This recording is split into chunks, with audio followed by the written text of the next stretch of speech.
này cho bố mày giữ. Kìa,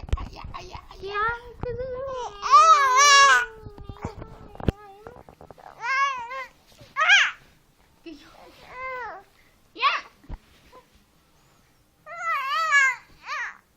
hay nó cáu rồi.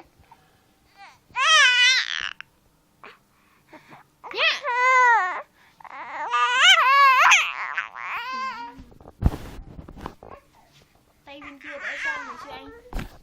Tay bên kia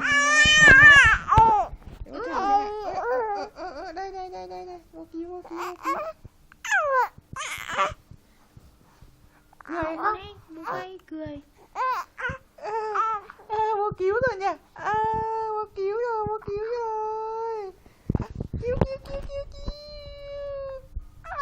Khoai tây ơi, mẹ này, khoai tây ơi.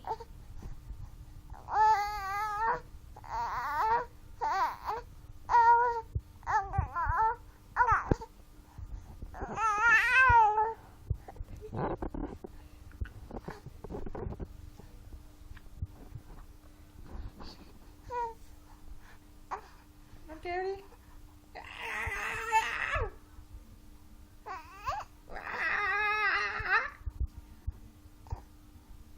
Kêu nào.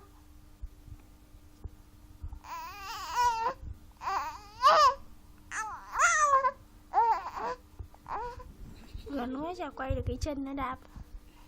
Đây đang bò phía mẹ cô đấy.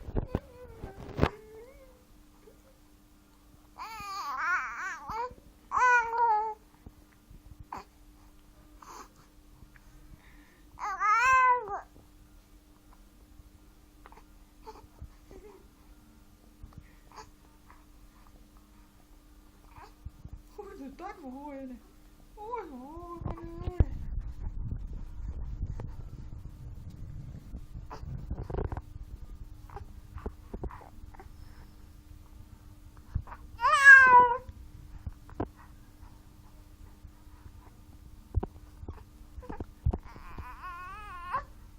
Ôi trời ơi con ơi. Ôi trời ơi con ơi. Hay mệt rồi.